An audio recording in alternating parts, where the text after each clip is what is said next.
De l'eau au pied des immeubles. La boucle de la Seine à Gennevilliers transformée en lac.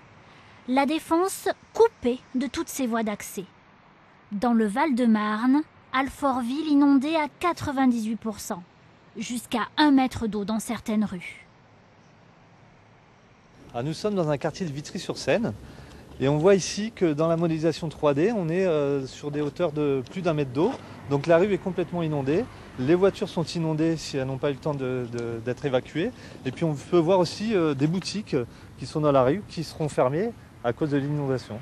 Des images chocs mises au point à partir des cartes de zones inondables et des données de la crue de 1910.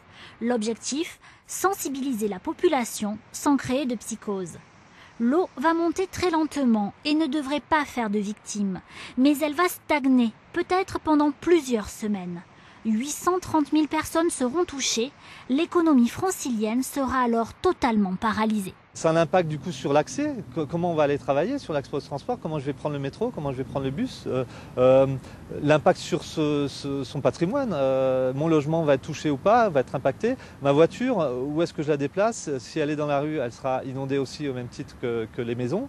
Donc tout ceci va créer un certain désordre. Réseau téléphonique et d'eau potable, usine électrique, tout sera sous l'eau.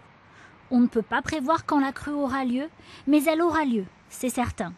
L'arme pour s'y préparer s'appelle Sequana, un exercice de simulation regroupant acteurs politiques et économiques.